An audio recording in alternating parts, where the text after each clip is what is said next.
There have always been some racist cops out there abusing their power, especially against minority groups. But what happens when the tables are turned and they are caught? Ready to hear about what happens when these bad actions come to light? Well, here are examples of just that. Opening our list is the story of Silvester Hayes. While on his way to a nearby restaurant to pick up his kid's favorite breakfast of French toast and bacon, Mr. Hayes had an unfortunate encounter. Officers Harris and Guab pulled him over. Okay, hey, if you're good, sir, you're good.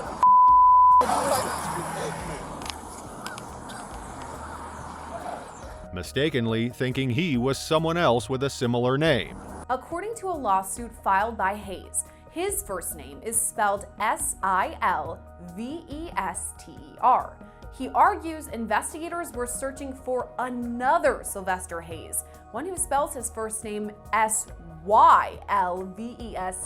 Despite Mr. Hayes never having been arrested before, he was falsely accused due to what he believed was racial profiling. Instead of checking Mr. Hayes' driver's license on their computer, Officer Harris incorrectly told Officer Guab that Mr. Hayes was wanted for a family violence warrant. Without verifying this information, Officer Guab reached into Mr. Hayes' car and opened the driver's side door without explanation. I'll explain it to you. I know, step out. I'll explain everything. No, sir. Tell me why. Feeling the situation escalating, Mr. Hayes mentioned he had a lawfully registered handgun in his car. Unfortunately, when additional officers arrived, the situation took a turn for the worse. No! No! My what the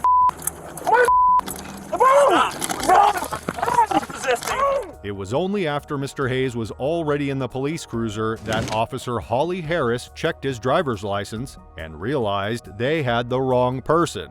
He is even heard audibly stating on body cam footage, "We got the wrong guy." Moving on. In Harris County, Texas, a troubling incident unfolded as a police officer attempted to arrest a black father right in front of his own home. "You don't know my name, so how can you tell me I have an open warrant?" This is what the man was trying to tell the police officer while resisting the arrest. "You don't know my name, so how can you tell me I have open warrant in Louisiana?" It turns out that the Harris County law enforcement approached the black father outside of his residence, wrongly assuming he was the individual they were looking for from Louisiana. The entire incident was captured on camera, highlighting a stark example of racial profiling. In the video, the man is heard telling the officer that his name is not Quintine. "My name is not Quentin. What the is wrong with you?" Sir, his name is not Quentin. Quentin, then let's see the ID will be done. Probably the name of the criminal that they were looking for. However, the police officer turns a deaf ear and insists on arresting the guy forcefully and asking for his ID. It's worth noting that the Texas law says that one doesn't have to provide his or her ID to police unless arrested. Well, it's not the first time that we see police officers on the wrong side of a situation. And also in this case, the Harris County, Texas cops were indeed mistaken. The incident sheds light on the challenges and concerns surrounding racial profiling within law enforcement. This next incident not only caused the officer involved to lose his job, but also cost the city a whopping $75,000. Yep, you heard that right.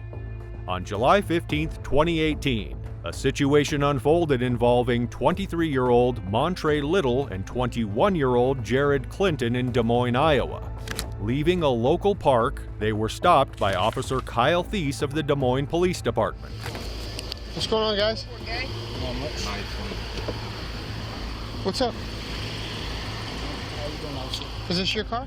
In the video, the officer asks Little how to start the car.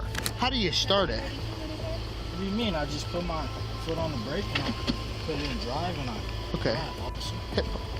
So it's your car, though?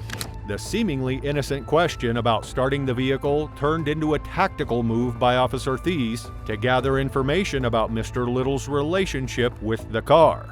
Officer Thies, not satisfied, claimed a smell of marijuana in the car and hinted at the presence of a gun based on personal hunches. It smells like marijuana in the car, and I can see shake on the ground. And your buddy's giving me the idea that maybe he's got a gun. You know what I mean? Like, that's what I think. That's funny, right? Despite not having asked for ID yet, he accused Mr. Clinton of having a hidden gun. The original reason for the stop was unclear, and Mr. Little rightly questioned the validity of the entire interaction. The officer goes ahead and apprehends Mr. Little and takes him into his vehicle for questioning. Well, you're making me think something funny's going on, man.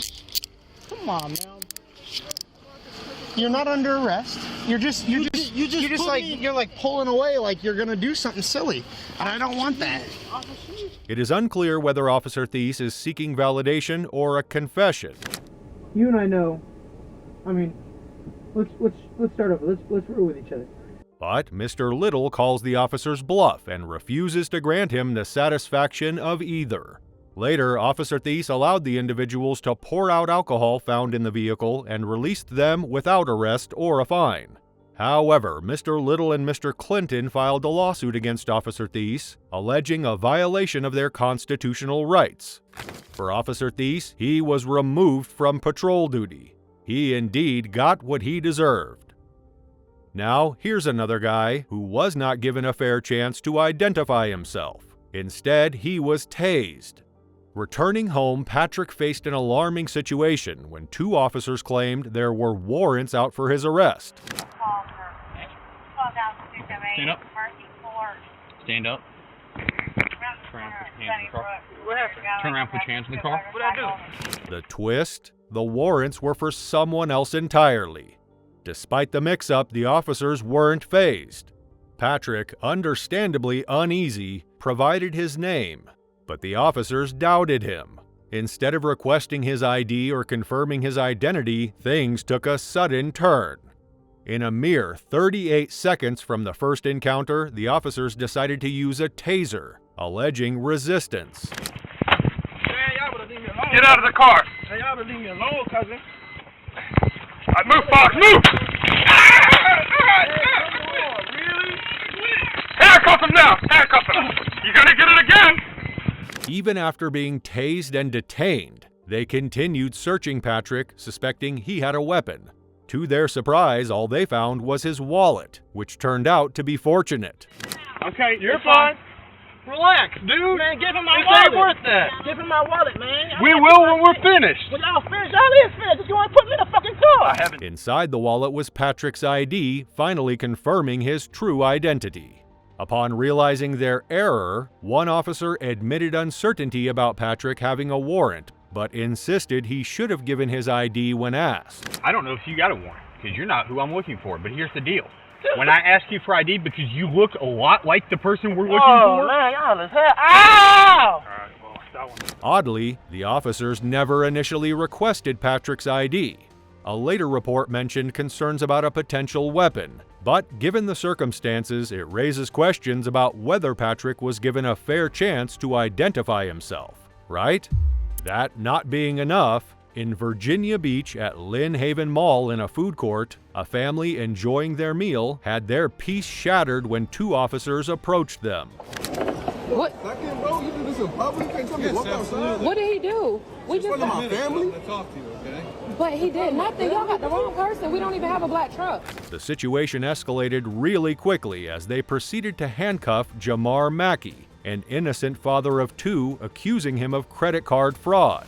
Fortunately, the entire episode was captured on video. The footage reveals a police sergeant cuffing Mackey and escorting him outside. Jamar, what are you doing? Y'all, we ain't here with our family. Are you serious right now, dog? Citing a desire to talk, all based on the claim that he matched the description of a suspect. Despite Mackey and his fiancée, Chantel Colville, insisting that they had the wrong person, the officers appeared indifferent. And the sad part, the distressing scene unfolded right in front of their children, creating a moment of confusion and fear for the family. Have you ever had an encounter with law enforcement that left you questioning the fairness of the situation? Share your experiences in the comments below. Your stories matter, and who knows, they might just inspire our next video.